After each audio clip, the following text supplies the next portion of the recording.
All right, good morning. It's about noon here in Florida, and anyways, today I'm going to show you how to open up the bell box on this Arctic 2008 Arctic Cat 650 HT or XTH1. Yeah, H1 XTH1.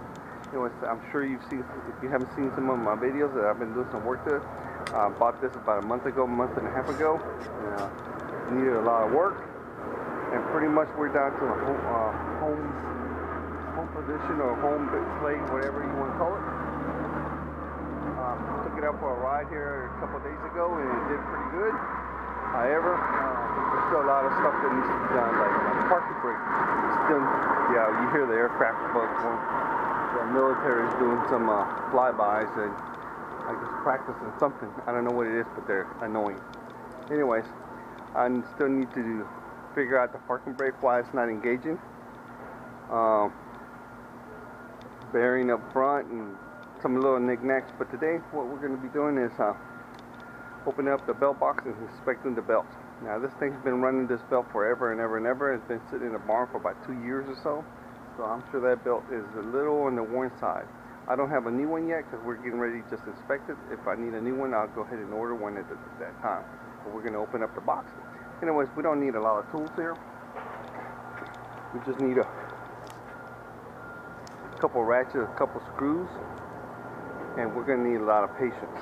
Now, I'm sure this particular one does not have the 8mm bolts. This has the torque bit screws. Now, I'm sure some of you have worked with these things. They are a pain. You gotta make sure you hold these things straight. You gotta make sure that you push on them and hold them straight. Pressure, pressure, pressure, pressure. Otherwise, you strip these things.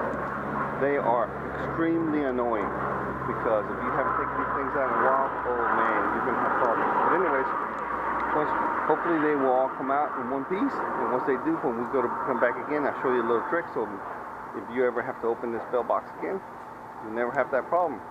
All right. Anyways, we have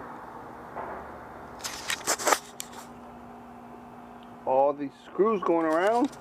We have the bell box here. This is not very hard. Anyways, here we go. Anyways, the way these bolts run around here, you're probably going to have to get down to the side panel here. Take the side panel right here and reach in here.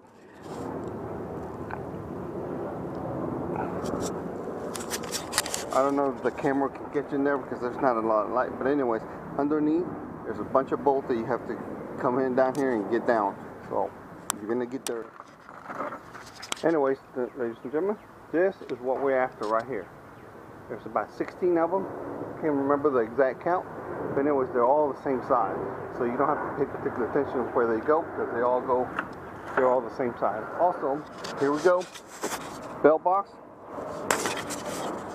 If this is a Suzuki engine, so when you pry it apart, be careful. There is a gasket in between the two plates, and try not to mess it up. Because what it is, if you mess it up, you're gonna have to get a new one. Yeah. All right. So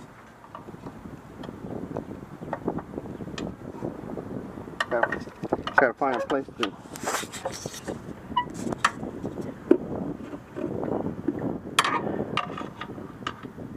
Anyways, they don't give you a place here to separate the plates so you can pry with something.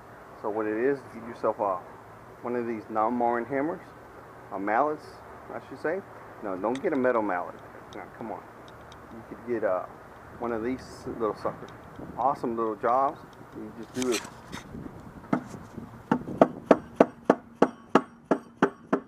You just tap there for a little while and you can see it start separating.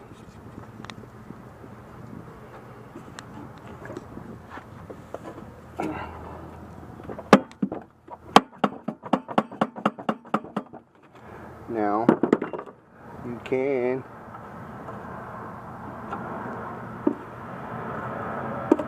remember the gasket, you gotta be careful. Anyways, we got the cover out. Anyways, it had to come out to the bottom down here. And as you can probably see, the gasket in between the two surfaces is had better days. So we're gonna have to replace that bad boy. Also, when you're looking at your cover here, you look on the inside here, on the large dome, there is a bearing in there. Make sure that you look at the bearing, that it rides nice and smooth, and it has no, sometimes you can feel vibrations. That means the bearing's bad. Don't try to clean it with any type of sprayer. It's a self-sealing, self-lubricating bearing. So the only thing you can do is just pretty much wipe it out with a cloth or something like that, but don't spray anything in there, and put it back together. The other thing is I know some of you are looking at the surfaces right here. Do not use a metal brush or wire brush. I should say metal wire brush, because what it is, this is the aluminum, and you're going to mess it up. What it is, the metal wire brush bristles will break off little tiny spots and embed into the aluminum and will start causing you corrosion. You want that. So either use a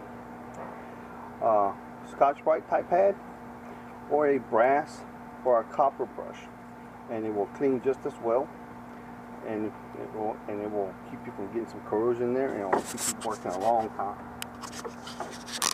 Anyways, this is the cover all cleaned out, ready to go. Alright, here we go. We're getting ready to put the cover back on. The belt was good.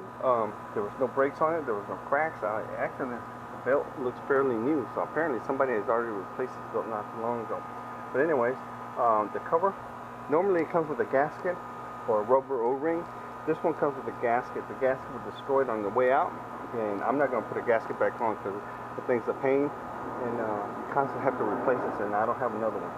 However, this has got machine surfaces, so they're nice and flat. So actually, you can use a very, very light, thin coat of sealant,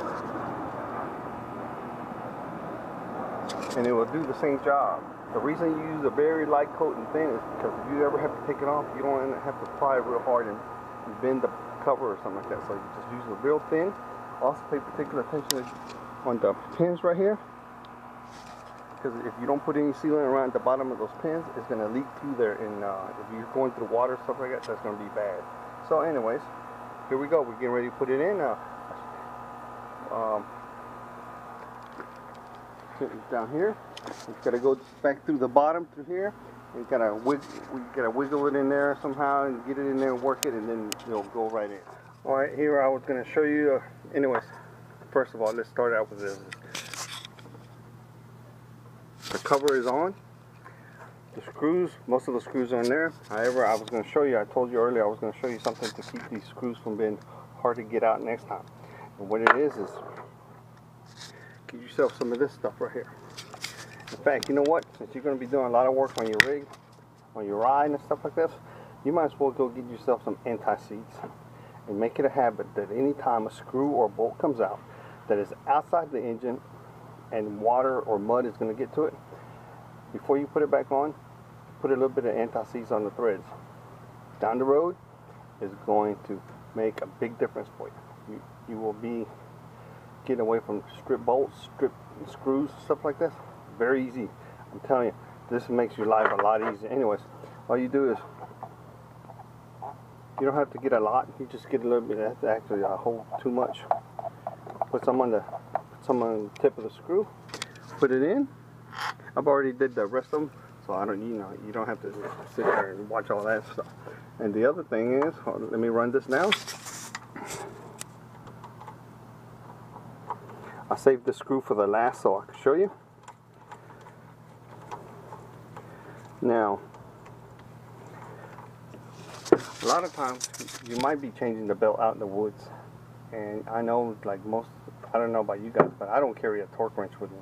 So actually, a lot of times I do the work to do it enough to get back to the truck, get back to the house, and make sure I do it the correct way. So these bolts, these screws, do not get tightened very a lot. Very small amount of torque. I believe it's like 40 inch-pounds. So I'm telling you, if you just snug it, if you just turn it, it's going to be a lot. So what it is what you do is you put it on there. Once you feel that the bolt head has seated, all you do is turn it a quarter of a turn. and it's torqued down to the correct torque. You can actually check the torque and it'll probably be right on the spot. Anyways, you won't over torque it, and you might under torque it, but it'll get you to the house. And that's how it's done. Now you can just put everything back together, and guess what? You're ready to ride. Alright, here it is. It's all, everything's put back together. But anyways, for you as you're doing your own job, make sure that before you close up everything and put all the seats and everything back in, make sure that you secure everything, because obviously, you know, on the trail, you don't want to be that guy. You know what guy I'm talking about. That guy that's sitting on the side of the trail trying to fix his rod, because apparently he didn't fix it at home. So, you know what, make sure you secure everything. You've got your hoses for your snorkel stuff there. You make sure the screws are all in. Make sure that you didn't leave anything out, and pretty much also make sure that all your tools are picked up, because tools cost money. Anyway, and that's it. Hopefully this has helped you out how to do yours. And happy trails. See you out on the trails one day. Once again, if you like the video, go ahead and subscribe. I've been doing a lot of other videos. If you got any questions, you can always shoot me a message through YouTube there, and I'll be more than happy to answer. I'm also on, you can find us here in Florida on the 30D's ATV page, Northeast Florida ATV, and several other ones. You'll see my name come up through there, and several other people. But anyways, go ahead and join. Excuse me. Join us, and we'll be happy to have you in our group. Happy trails.